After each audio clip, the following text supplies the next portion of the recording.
Welcome to this episode of the Vegan Family Podcast. I'm very excited to have our guest, who is an author of a vegan children's book and a bunch of kind of cute swag that goes along with it. This is Drew Miele. Thank you so much for being here. And I am very excited to have a chance to have read your book too. So thank you for that too. Thanks for having me. This is exciting. So tell me, I don't know anything really about how you came to decide to write this children's book. It's beautifully illustrated. It's really cute. It's really not, scary or graphic or any of those things. It's very sort of appropriate for every age. But obviously there's a path that led you to deciding that this was what you wanted to do. So tell me a little bit about that. Absolutely. So it started around when my son, he's going to be 8 years old now, but when he was around 3 in preschool, there would have pizza parties or, holiday parties, and we would send him with his own stuff. He wasn't having the same thing that everyone else was in. He was having pizza, he was having candy, but his was always different. Yeah. And he wanted to know why he couldn't eat what the other kids had. And at 3 years old, I was like, I don't know how to explain this to you. And I was like, and I didn't want to scare him. Kids are so impressionable. I didn't want to start talking about the killing of animals. And I also didn't want him to have negative opinions towards people who do eat meat. Okay, so it was like so the first thing I did was order all the books I could find on Amazon at the time.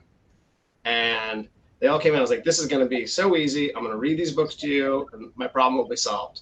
And I got the books, and I started looking through them, and everyone seemed scary in some way, whether it was talking about babies being separated from their mothers, or if it was the slaughterhouse, or or animal testing. And I was like, these things are very important. I was like, but I need a way to tell you this in much simpler terms without terrifying you. That was where it started. And I had already written a children's book about 2 years prior to that. And I was like, you know what? I think this is my sign to do it again. I was like, I think I need to come up with a way. And that's where it started. And so you're already an author. Yes. Is the children's book your only previous book, or did you do other genres too? I've only done children's book at this point, but I'm not opposed to, expanding. It kind of came naturally just out of having kids. That's I never planned on writing kids' books, but I've always been an artist. I was a tattoo artist for 18 years. I have a bachelor's in fine art. So art has always been my way to express myself. So when my wife at the time was pregnant, I started getting really nervous about having a baby, as most dads probably do. Mom. And I mean, all parents, of course. And I was getting super nervous about, I was a tattoo artist at the time, about how I look. Because I'm covered in tattoos. I mean, you can't see them now, but they're on my head. At the time, they were on my face. I've had those removed. But I was like, how do I explain this? I don't want you to grow up and think that your dad is weird. Or... I think that happens to every child. Right, I know. This is So my fears manifested themselves into a book called My Cat is Weird. And I wanted to explain that being different is awesome. If we were all the same, this would be boring. Very cool. And so that's when my first one came. So when it came time to explain something else that I couldn't find the answer to for my son, I said, I'm doing it again. I love this story because when I read the book, actually I had my now 8-year-old, he just turned 8, read it out loud. It was very cute to kind of see him go through it. Those are the two things that really stuck out to me, is the art is really, really engaging, and that it is very, very sweet and soft. It doesn't have that scariness to it. So it's interesting that those were the things that really drove you to write it that way, because I think there are some kids who want to know all of the gory details, and both of mine were kind of like that, and I was like, are you sure you want to know? But then we kind of got that. But some kids, really, it's too much, And I do agree that it could be too much for some children, and I just didn't see a baby step into veganism, literally for babies. I was like, how do we to little children? Because he knows a lot more now at 8. He knows what goes on, but he's able to handle that now. I didn't want him to terrify him. Yeah. I didn't want him going to bed thinking about this stuff. Yeah, yeah. I think there's definitely like my niece is sort of like that. Like, you know, it's interesting to see the contrast between kids. Like you can really see their personality. Certainly by 3, you can really see their personalities and kind of what's, you know, they can handle and what they don't. Absolutely. You know. So I'm glad. Yeah, it is. That is a striking thing about this book, that it's very upbeat. It's very positive. It's very colorful. The art's very engaging. I like that a lot. So what did your kids think of it? So you have one son. Just one son currently. So what did he think of it? He loved it. Like absolutely. I think he's a little sick of it now, but it's been a few years that I've been reading it to him. So, but you know what? Every once in a while, I'll catch it in his backpack. He'll be bringing it to school, so that makes me smile. The first one he loved so much, just because he loves animals, and he brought that to his school and had the school read it. He does love the second one. And there's a special like little hidden. He has a stuffed animal that he loves. It's a hedgehog, and we put the hedgehog on the cover. And the second he saw that, he was so excited. So I think he likes showing off that his favorite stuffy is on there. But yeah, he's a big fan. He's probably my biggest supporter. He's actually helped me with some alterations that I thought the book needed he thought the book needed that I thought the book was done. And I would show him different images and illustrations. And then one day I was showing him the cover. I was like, this is what the cover is going to look like. And we had all these fruits and vegetables. Like it was like a big party on the front. And he said, Dad, why are there all these fruits and vegetables? He goes, this book isn't about fruits and vegetables. It's about animals. And I literally hit me like a ton of bricks. I was like, oh my God, you're so right. So kids really have a way of distilling it down, don't they? Yeah. And that second, we had to change the cover. Like I was like, you were so right, and I was like, you're my audience. So if you see a problem with the book, like I want moms and dads, of course, to love it, but it's the kids. That's who I'm making this for. And any problems he saw, we altered. Yeah, I mean, children's books are so interesting because it's like we all remember growing up with all these different, actually pretty intense themes, but a lot of children's books tell stories like in a parable way using animals. And you're supposed to think of it like as an allegory, right? Like you're supposed to not literally think about the wolves or the chickens or whatever in the story. But it also makes sense if you think about it literally, right? Yeah. So they can't be lost on children, even very young children, that we should be kind to animals, like that what we are doing to animals is not a good thing. And then somehow as we get older, we're not immersed in that anymore. Like as adults just going about our lives, we're generally not like, reading about like, Chicken Little or like killing chickens or whatever, right? Like that's not our day-to-day, these big sort of mythic battles are not generally like what we're doing if we just have a regular job or whatever. But B, I think we've really been, kind of acculturated into not caring as much, I think, but the water that kids are swimming in is very different. They don't have that kind of acculturation away. And they also see these big themes and big topics all the time, often through the lens of stories about animals, because the animals are metaphors for, the vulnerable among us, or the fairness and unfairness and authority and power and all these things. But they're also literally stories about animals in the same way, And that's one of my things with this book, and it's the underlying theme, because I didn't want kids to walk away going, oh, I'm going to be a vegan now, or not that I don't want to make new vegans, but I want kindness is what I was going for. And I because I want you to carry that away from this book and everything else you do. Like that's the main theme I teach my son in life. Kindness. You don't have to remember to be vegan if you're just being kind. Yeah. You will know to do that because it's where your heart's going to take you. And also kindness to people who aren't vegan. Everyone's on their own journey. And would I want the world to be vegan? Of course.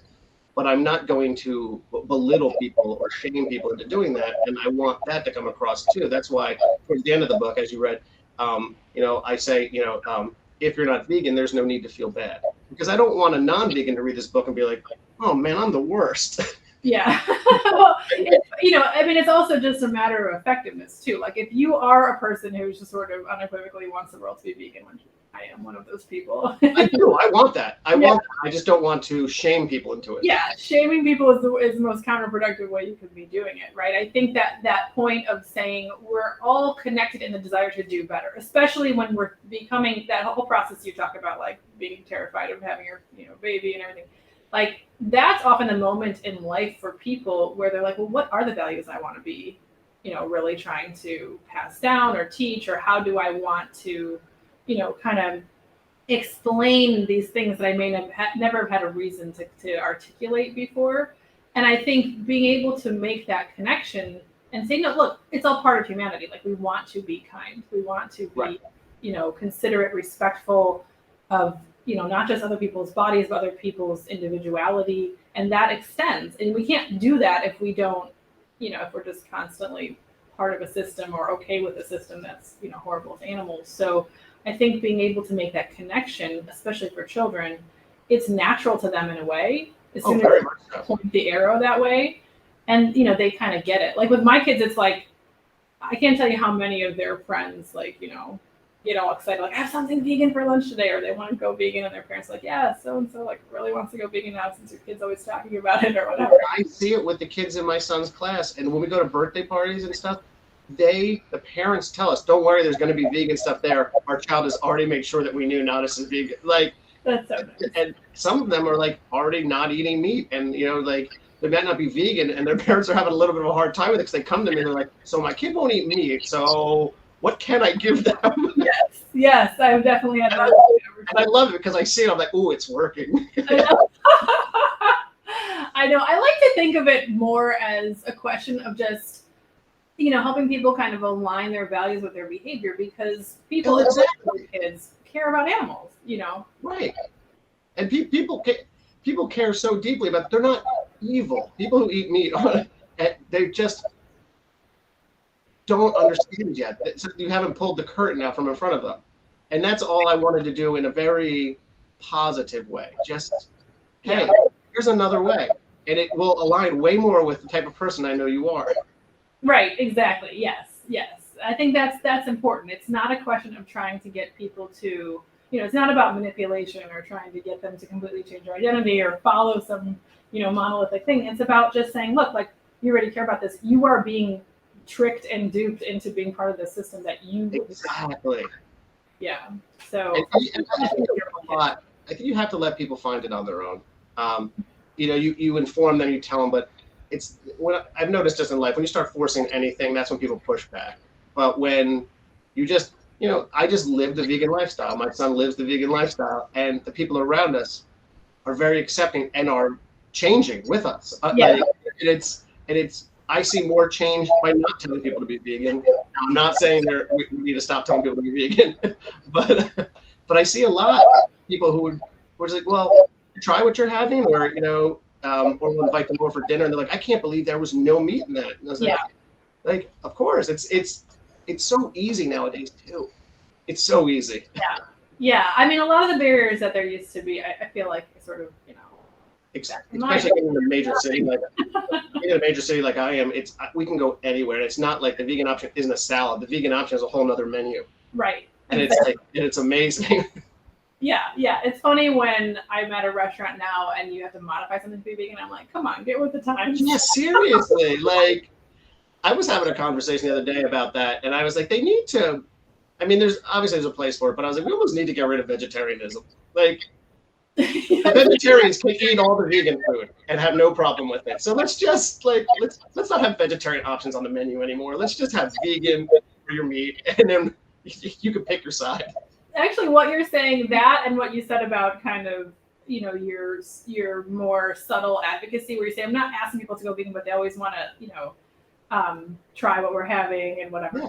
I think that actually is asking people to go vegan. The effectiveness of modeling that behavior, basically saying, look, this is like how I live, gives people a better sense of confidence that they could do it themselves. 100%. And I think that's a lot more important than we necessarily, especially if we've been doing this for a long time, than we necessarily realize, because it's something new. It's a new skill for everyone. Right. You know, and with kids, like there's pluses and minuses, you know, to being a child in this environment, right? Because one, it's like the world is controlled for you. You don't have a lot of control of your life as a kid. Even if you have parents or other adults in your life who are trying to let you, you know, kind of make some more choices and, you know, be a little more, you know, you have a little more room to, you know, to fail or to succeed. You're still, I mean, you know, it's funny, like my 8-year-old would be like, well, I want to cross the street. Like, it's my body. And I'm like, yeah, but my job. We're at the same place with our 8-year-old right now. Yeah. Right now, he's looking for a lot more leeway than maybe I'm comfortable giving. But it's something about that age where they're really trying to stretch their legs now. Yeah, and like it's funny, even with like cooking and stuff. You know, I'm like, am I really cool with you like boiling pasta on the stove? I guess. I know, it's like I have to be because you're gonna have to do it at some point. Like, yeah.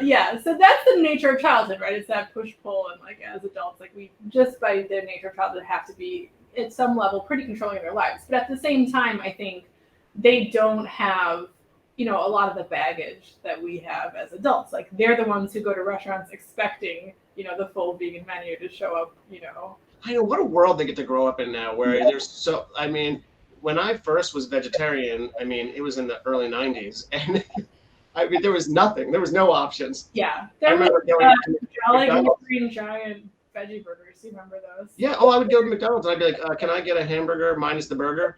And so I would just get all the vegetables. Like, that was my option for food. I was like, and I still did it. And I managed to get, and now I can't even believe it. I go to the grocery store and there's just as much imitation vegan as there is, you know, the dairy and, you know, meat. And I'm like, this is amazing. It's like a 50-50 split now. I can't. Yeah, you can't even keep up with it. It's funny you say that about McDonald's. I used to do the same thing. And I remember one time in high school, I made that order and then I go up and the lady hands me the bag and she goes, oh, and I was like, what? And she's like, I gave your order to the guy ahead of you. Oh, he's gonna be real sad. And I thought that was like so subversive and hilarious. But so I'm really interested in kind of what you're doing is sort of activism through art, through both written and visual art. And of course, you know, it sounds like you have a really sort of deep history as an artist. And also I see all your kind of characters behind you. Oh, yeah, this is my studio back here. There's paintings and everything else hanging up everywhere. Yeah, so like, I mean, what are some insights that you have in terms of how you can kind of be a change maker through those media? Like, that's so interesting to me. How can we do more to kind of inspire people and get people engaged in these topics through art? That's why I went with the book, because that is all I know is art. And I was like, and no, I didn't do the illustrations in the book. They are done by my college roommate and one of my best friends. Yeah. And the reason I went with him is with his illustration skills, how should I say this? As a tattoo artist, I'm really good at drawing an image. You want to make a picture, seeing it from all sides. That's the job of a skilled illustrator. Like, it's just two different, you know, it's like painting with watercolor or oil. Like, they're two different things. Mm-hmm. And I could have gotten there, but it would have taken me about 5 years to see this through. And I just love Justin's art. It just so deep. And so so the art of the book wasn't important, or is as important as the words. I wanted a lot in it, a lot for kids to look at, a lot of hidden things to come across and find, things in the background. If you notice, there's a little mouse that makes himself seen on almost every single page. My kids both noticed that. In my first book, the same mouse is there on almost every single page. It's like he's like a running theme through the stories. Because when I was a kid, I can't remember the name of the book, but there was a grasshopper and a spider. Okay. And they appeared on every page, and it was like your job to find them. It was like another extra. Oh yeah, you're talking about the Richard Scarry book. That's it, Richard Scarry. Yes. Yeah. And he was definitely my inspiration for the mouse. I was like, I want this, because I remember that so deeply. I was like, that was one of the coolest parts, and it kept bringing me back to the book.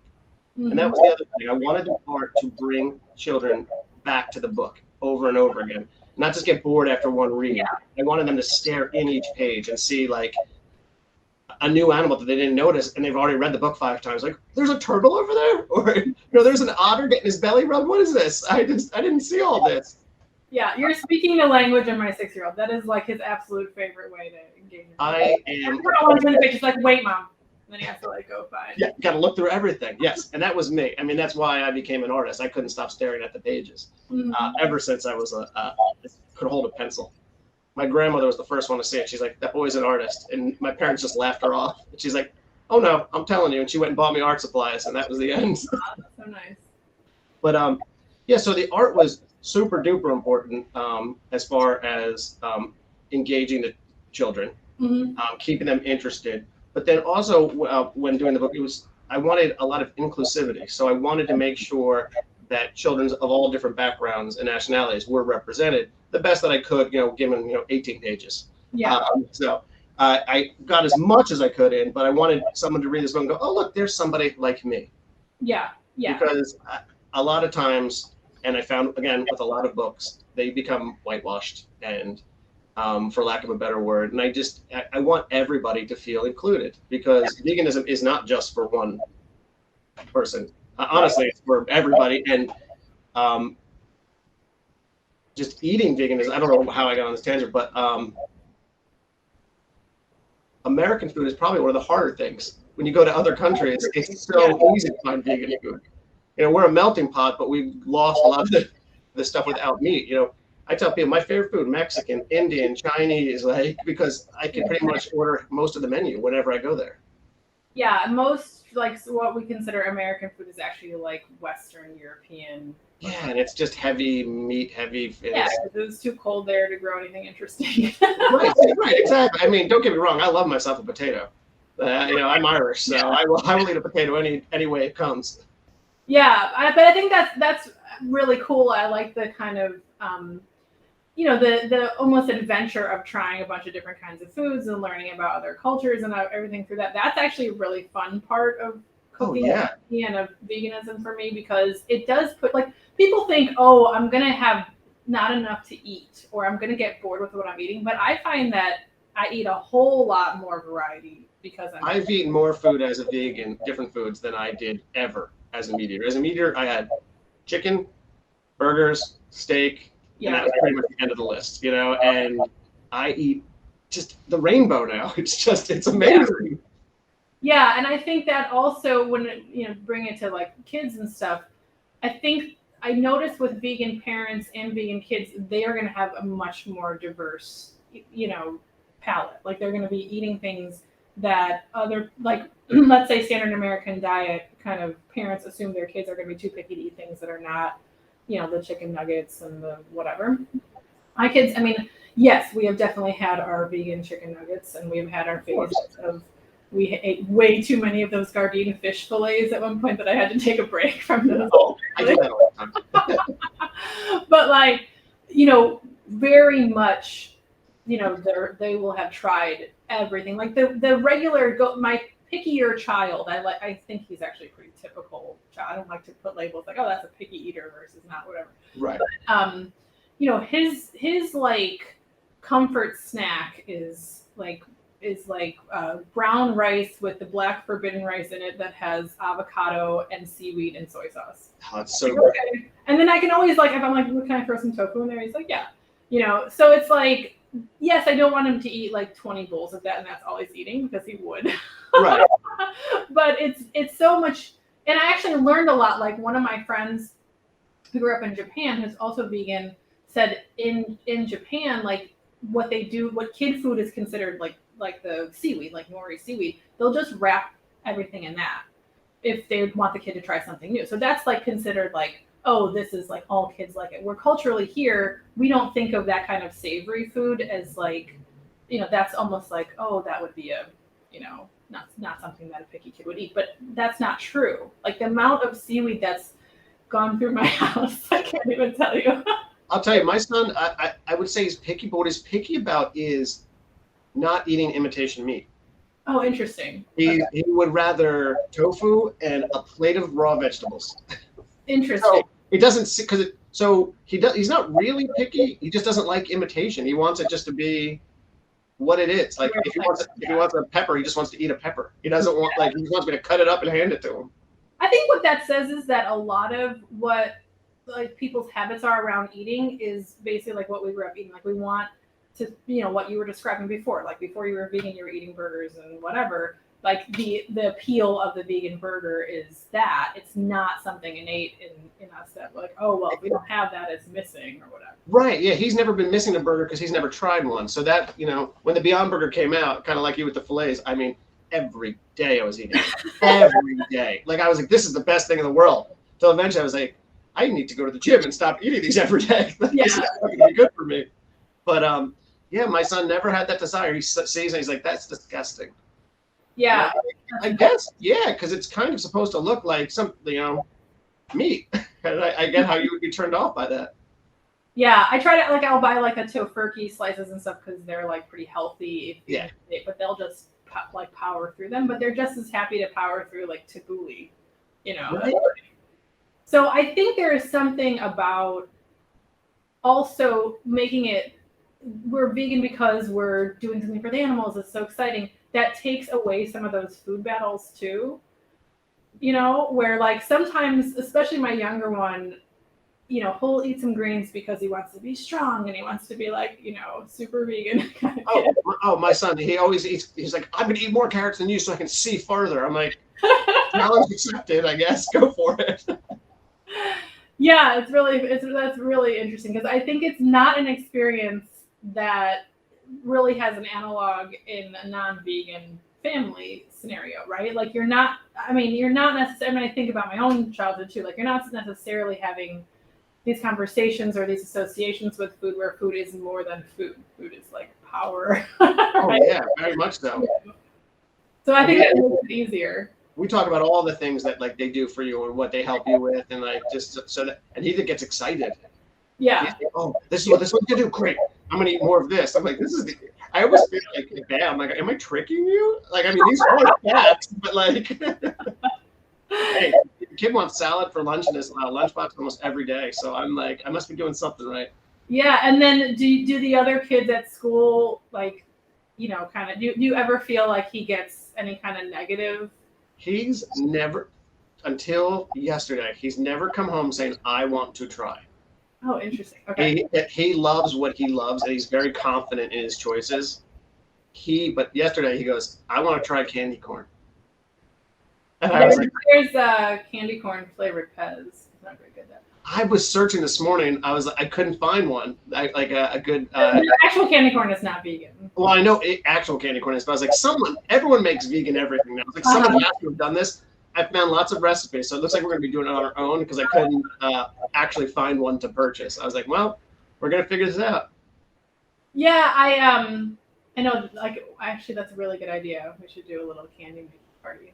Pretty fun. Oh yeah. Well, my son also loves cooking shows. I don't know, but he likes the one Nailed It, where it's like they have to remake something that like was already made, like do a cake like this cake. So now we're gonna have like a vegan Nailed It competition between me, him, and Mom. That's so fun. Yeah, so we're gonna be doing like cookie decorating and to see who can get it the best. That's awesome. Yeah, my older one is really well. He started doing that was his like pandemic activity in the beginning. He started making his own little cooking videos, which is so funny because they come from this YouTube culture where they're like, "Hey guys, we're back," and I hear every day when I'm 10, I'm gonna be a YouTuber. And that's my fault because he asked around 6 when he could be a YouTuber. And I said, yeah, 10, that seems far enough away. But now it's only 2 years away. And I'm like, oh, no, I don't want that. Make him do all the editing himself. It's a lot of right, that he'll quickly, yeah. Oh, no, he already told me he's going to need my help with all of that. That's funny. I was like, I love this. I was like, you know what? I hope it works out for you, man, because I didn't grow up with this. So. Hey, I would watch vegan kid YouTubing. Right, yeah. He'll have his own cooking show or whatever it is. So it's funny that you say that about not asking to try something because actually yesterday we were just like at Trader Joe's and of course they're running around. Trader Joe's has like 9 million new vegan things. Like I can't even keep up. And of course because Halloween's coming up and then my older one just had a birthday, so he has some birthday money to spend. Like he's going around trying to find candy, right? Like he's like, let me do this, let me do this. And it's so funny because he will like do everything to try to convince me to buy him some random candy or whatever nonsense that he always wants to get. But it always is the case with both my kids that if I look at it and I say, this isn't even vegan, they're just like, oh. And then like there's zero. Instant. Yes, instant, no fighting. His is cereal. He'll hand me a box of cereal. Like, can I have this one? I'll read it. Like, sorry, the marshmallows aren't vegan. I have to put it, and he's like, okay. He goes, what about this one? I'm like, I was never this easy as a kid. I would have thrown the biggest stink that you said, I can't get this. But he instantly is like, yeah, oh no, this has animal products. No interest. Like, I don't want it. Yeah, I think what it is, I was trying to kind of, before kids, I had this conversation with one of my friends who was talking about, having a hard time not just like eating all the candy in her house. And I was like, I have the same thing, but when I am, thinking about vegan food versus not vegan food, like I'm not even looking at the not vegan food as food. No. Like it might as well just be part of the table or like, just some object, right?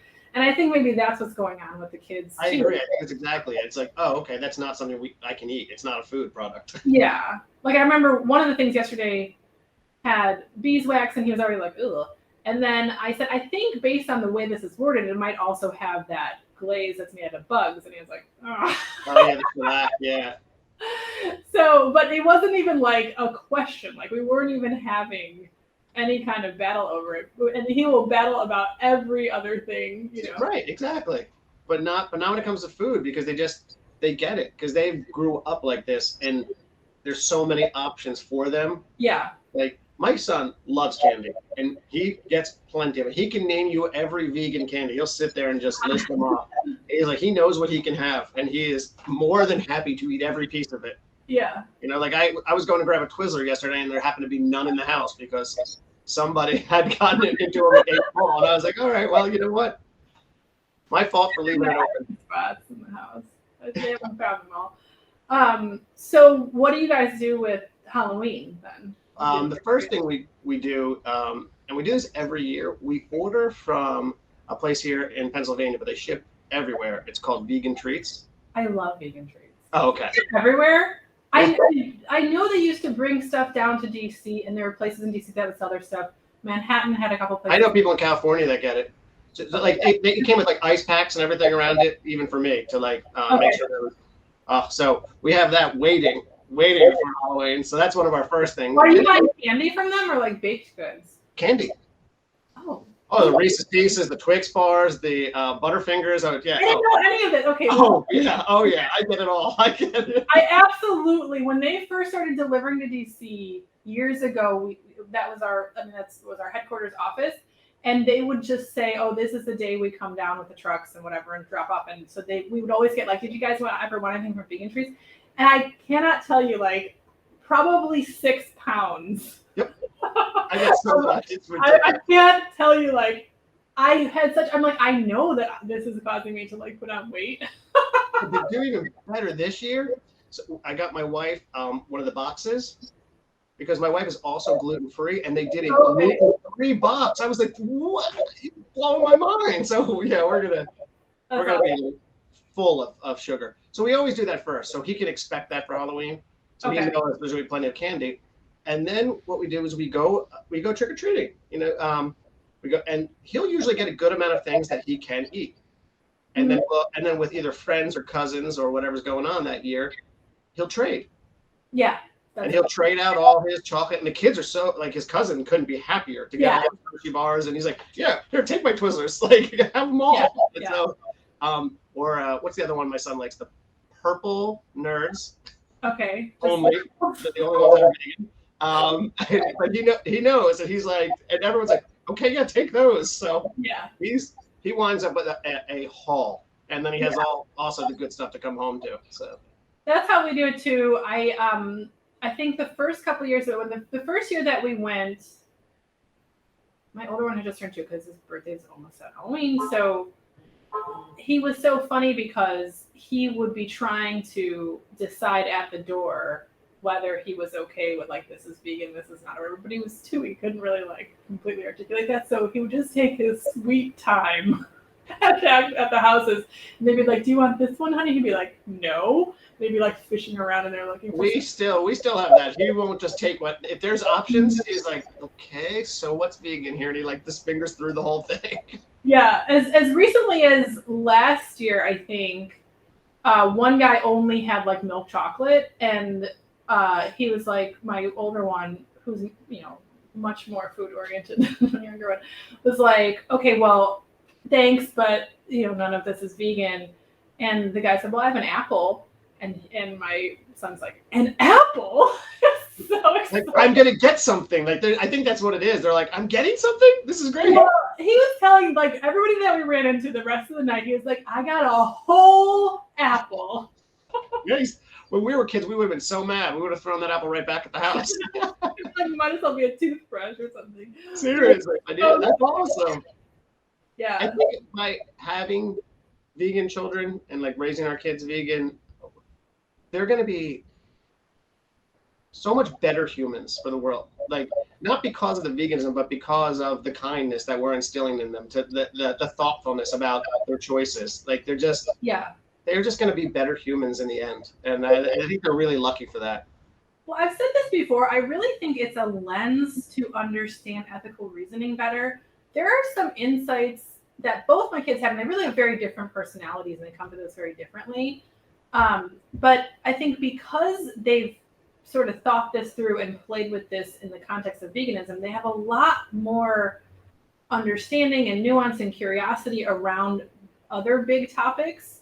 Like, we had an obsession with war for a while. Like, my older one being like, why is there war? Who likes war? What, Right. What, like all of that. And, we spent a lot of time like talking about the Holocaust and talking about the death penalty, really want to know all about the death penalty, and like, a lot of race issues and a lot of things that like, I didn't realize they had such like deep thoughts about this stuff. And I'm sure that it's very much taught by just the exercise of going through kind of the ethics of right and wrong. Like they can just capture right and wrong differently, much better than I could at that age. I agree. Yeah, 100%. My son sees things that like, or doesn't see things that like he doesn't see color, like with people, like and stuff like that. And I think that is just being coming at everything with an open mind and a bigger heart. Like, he doesn't see these things.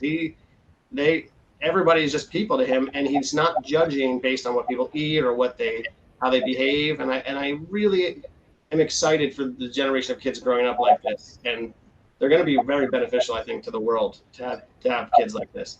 Yeah, I think it gives them a better sense of their own abilities. Like, I really feel, not just like what I just described, which I think is true. Like, they have, better sense of kind of how to analyze a situation for its justice and kind of kindness things, but even in very practical ways. Well, speaking up for themselves. Like, yes. Like, none of this. Not taking for granted what adults tell you.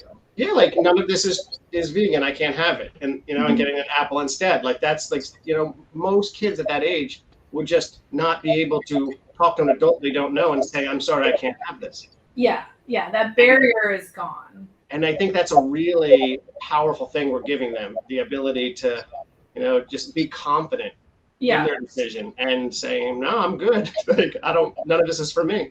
Yeah. I think it's also a healthy kind of skepticism because, it's funny, like, how many times I've heard them say, like, how come so-and-so, eats meat or whatever. And like, I really try not to give them some nicely packaged answer, but they have to sit with the complexity of that. Right. And they still very much like love their teacher or love whoever it is that they're talking about, but have to also understand that people are complicated. And learning that at a young age, I think, is very valuable. Like, it definitely confuses my son. Like, why does grandpa eat this, for example? Yeah. But he still loves grandpa, but he's questioning, and he'll say things like, I wish he didn't. And I tell him, I go, let grandpa know. Yeah. Like, let him know that you wish he did. Maybe because it's me saying it isn't going to change much. Yeah. But you saying it, grandpa might listen, or at least maybe around you he won't. Maybe just even that is a step in the right direction for grandpa. Yeah, and I think it's funny because I think I've said this before too, but I get irritated. I have to hold back my own irritation because when they ask the grandparents why they're not vegan, sometimes they don't just give them the answer. Yeah. Well, I think they're embarrassed probably too, and they're not sure how to say that I'm okay with this because it doesn't align with their values.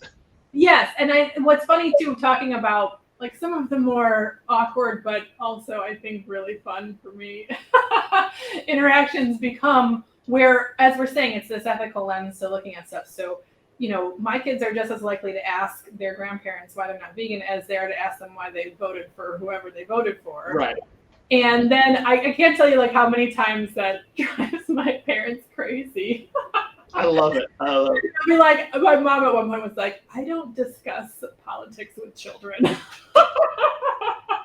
Hey, I mean, but it makes them look inside, regardless of what they discuss, and think about it. And I think that's important. I think that's great that kids are doing that, and that we're giving these children the ability to make adults think. Well, what I think happens to people who come to this kind of way of thinking, or that light bulb goes on for them for whatever issue it is, whether it's veganism, whether it's another social justice issue, whether it's even like some health, things, people coming to veganism for health reasons can have that same kind of like, this is a justice issue. Like what happens with let's call it new activists, is we're not calibrated at that. Like, this is where the stereotype of like kind of the angry vegan comes from, right? Like we're not calibrated in the beginning for what is going to land. Like we kind of like don't know how to be effective in our conversations if we just come at it as total new vegans who are dealing with the intensity of it all, and we've never been an activist before. I think when you're raising children and it's integrated into their way of thinking, and this is the way they're learning about the world and everything, having parents and other adults around them to kind of help guide them about, yes, even unintentionally, right? Yes, this is the reaction you're going to get from me when you say it this way. This is the kind of question you can ask and actually get really engaging and interesting responses. It's going to make them a more nuanced and more effective, change maker of all kinds too. Like if they don't just jump into it and suddenly understand, like at the age of 25, that all this is going on, and then they go out and maybe that's where the angry vegan comes from. Like, the blindfold gets ripped off, and all of a sudden you see the world, and then you're like, this is what? Yeah. But for them, there was never a blindfold. Exactly. They were just raised like we treat things kindly. So that hard landing that we all experience a little bit with that big, as adults, I think people should be, frankly, a little more compassionate to that and realize that it's a phase and that people are dealing with something and not be just so judgy about it. But I think it also, it is a phase. Like we have to go through the process of figuring ourselves out and how to integrate that into our identity and everything. The kids, as you say, like they never have that blindfold. So it's something that they're able to use almost entirely as an enhancing part of their identity, which I think is really cool to be able to see. It's really cool to me to be able to watch those interactions with adults and see which ones work and which ones don't, and how the kids perceive that too. And how, they may wave away like somebody just being, grumpy about it or whatever, and it doesn't bother them. Yes. Or they may have something that says, well, how come, like this is what they said or this is what they did. That's really fascinating to me because it's developing that social skill and that engagement and that connectedness without sacrificing the bigger topics and the bigger ways of looking at the world. I totally agree. Yeah. I think it's just part of the fun of also raising vegan kids. I love watching it. I love being on the outside and just watching it because nobody's going to yell at the kid for being vegan or tell them like they're being too hardcore or whatever the situation is. Like the adults just have to take it. Yeah, because it's just like cute, even or even if it's not. Sometimes it's like you just got to take it. Like, sorry, he's asking you why you want to eat a cow. You got to. Yes. You have to answer. I'm stepping away. You figure it out. Exactly. So, well, the last thing I'll ask you is, speaking of, we talked about Halloween a little bit, and we talked about kind of family and stuff. What do you guys do for Thanksgiving? Well, we do a regular Thanksgiving. It's vegan, but we do. The family will get together. Depending. Now, I come from a big family, so it's always a little different every year. I'm the oldest of 5, so. And I have 5. There's 5 in my family. Yeah, so yeah, you know how it is. So that, and everyone's pretty much married with kids of their own. So we'll get together as many of us as we can. So, Okay. And they'll come and eat the vegan food with you? oh yeah, yeah. Most of my family now has become vegan. Now I was first, so I like to take credit a little bit, but most of them now are. I have one that will eat tons of vegan but doesn't claim veganism. And then I have another sibling who is not vegan at all. But the rest, kids, my parents, everybody else is pretty much gone vegan. And That's awesome. It's fantastic because they've seen the health benefits just through me. Mm-hmm. But then two of my sisters actually have celiac, so they can't have wheat. Okay. And they just started exploring healthier lifestyles and eating, and they found their way to veganism also through that. So it's what you're doing is working. it's awesome. Yeah, it is awesome. So we'll have a huge Thanksgiving dinner. Sometimes in the past we've had it catered by a place here in the city called Miss Rachel's Pantry, who does like a full vegan Thanksgiving dinner that you can get from her. Okay. It's just amazing. But other years, we'll just cook it. So it just really just depends on where everyone's at, how much time we have, how many people are coming. But we usually have a pretty big banging Thanksgiving. I love it. It's like one of my favorite holidays. That's awesome. I eat till I'm sick, and then I take a nap, and I'll eat a lot more. The true American way. It really is. It is. I grew up with big Thanksgivings, and that has not changed in my life.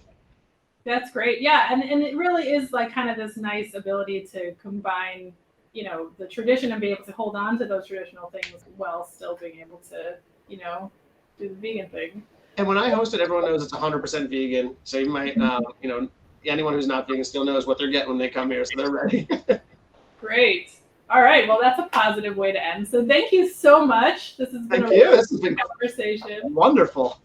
Yeah. So as always, we love to get submissions from kids, parents, questions, cute kid quotes, etc. I'd love to hear, the vision for your son's YouTube if he wants to.